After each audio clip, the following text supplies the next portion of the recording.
On a chill November day in 2010, a crowd of mourners gathered in Section 60 at Arlington National Cemetery, America's Valhalla.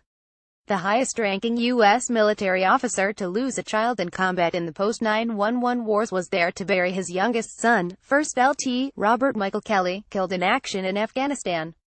Sitting at gravesite 9480 next to his son's wife, watching her accept the folded flag with the thanks of a grateful nation, hearing the retort of the rifle salute and the sound of the bugler playing taps, John Kelly was confronted with the same question that haunted the families of the more than 5,500 Americans killed in action in Iraq and Afghanistan.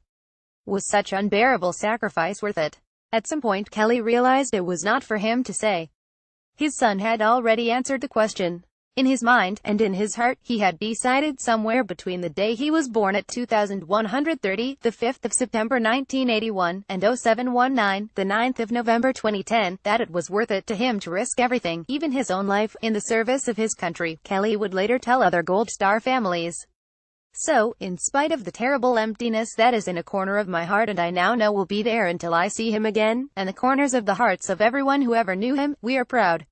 So very proud. Ever since that day, John Kelly has striven to keep from politicizing his son's death or making too much of it based on his own stature. Just days later, he insisted that the loss of his son not be mentioned when he gave a moving speech commemorating 2 other Marines killed in combat. He has discouraged questions about his loss even as he rose from commander of U.S. Southern Command to the head of the Department of Homeland Security for the Trump administration and to White House Chief of Staff.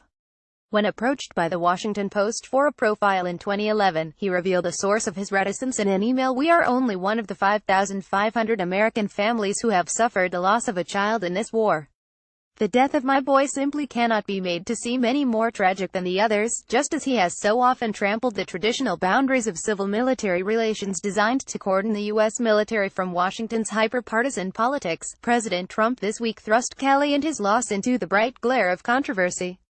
Trump was asked by a reporter why he had been uncharacteristically silent for 12 days about the death of 4 U.S. Special Forces soldiers in Niger. During that time, Trump had tweeted incessantly about NFL players failing to stand during the national anthem. He had engaged in public feuds with the mayor of hurricane-ravaged San Juan, Puerto Rico, and with Senate Foreign Relations Committee Chairman Bob Corker. In that stretch, Trump threatened the media for spreading fake news, and taunted the leader of North Korea. But no mention of the loss of 4 U.S. troops killed in a firefight with terrorists in Africa. Replying to the reporter in typical counterpuncher mode, Trump attempted to elevate his own stature by denigrating others, falsely accusing his presidential predecessors of never or only rarely calling Gold Star families who lost loved ones. "If you look at President Obama and other presidents, most of them didn't make calls, a lot of them didn't make calls," Trump said. "I like to call when it's appropriate, when I think I'm able to do it." When the predictable backlash erupted against those false claims, Trump characteristically doubled down. In an interview with Fox News Radio on the controversy, Trump offered up his chief of staff as evidence that Obama didn't call families of fallen U.S. service members. "I think I've called every family of someone who died," Trump said in a comment that was later disputed by a number of Gold Star families. As for other representatives, I don't know. You could ask Kelly. Did he get a call from Obama? In an extraordinary press conference on Thursday, Kelly confirmed that President Obama did not call after the death of his son. "That was not a criticism," Kelly said, and indeed, he initially advised Trump against calling the families of the 4 soldiers killed in Niger because there was little he could say to ease their pain. When Trump called the widow of Army Sergeant David Johnson, one of the troops killed in Niger, he reportedly told the grieving Maisha Johnson that her husband knew what he signed up for, but when it happens, it hurts anyway. That was the account given by Rep.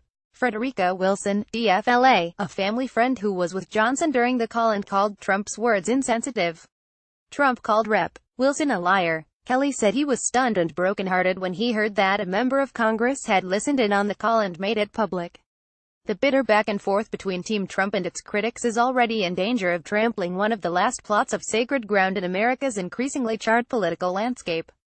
In truth, the need to console the families of fallen warriors is one of a commander-in-chief's most difficult and emotionally draining duties.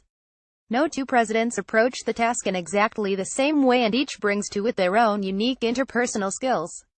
Because the president is ultimately responsible for sending troops into harm's way, there is inevitably an underlying tension in the exchanges, and the politics and policies of war always hover nearby. Because presidents sign off on the order putting troops in danger, they feel personally responsible for every death or injury that results, which makes calling on Gold Star families one of the most difficult things a commander-in-chief is asked to do, said retired Lt.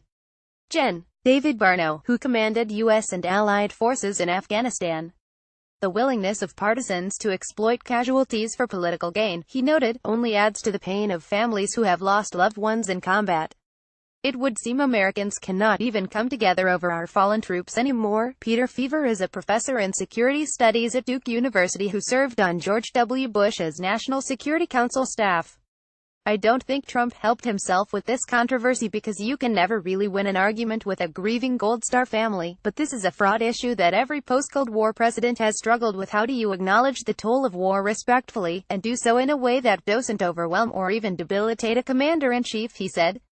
Because even when they go well, these are emotionally overwhelming interactions. Bush met with a Gold Star family in 2004 on the same day as a presidential debate, Feaver notes, and fell flat in the debate because he was so emotionally drained.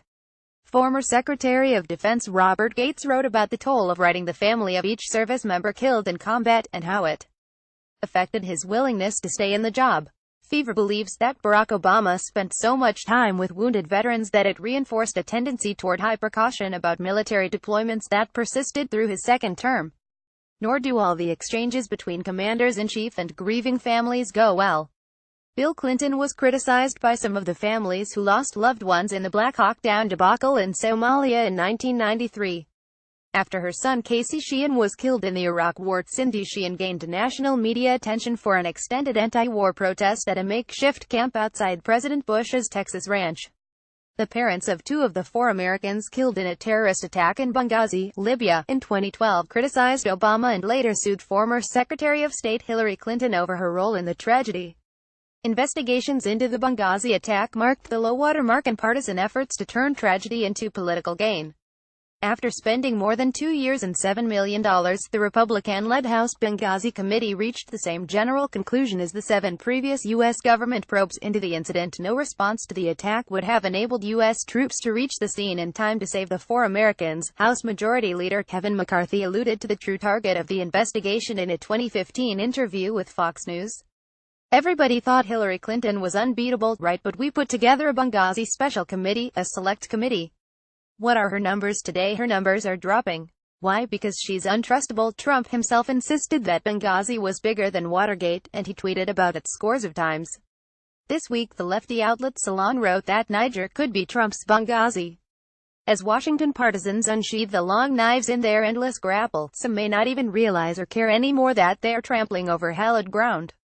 After having his personal pain exposed in the current controversy, John Kelly said he visited Arlington National Cemetery to clear his head and walk among the finest men and women on earth, some of whom were following his orders at the time of their deaths.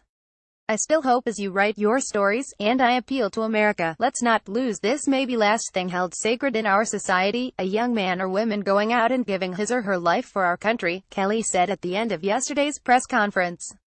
Let's try and somehow keep that sacred. James Kitfield is a senior fellow at the Center for the Study of the Presidency and Congress.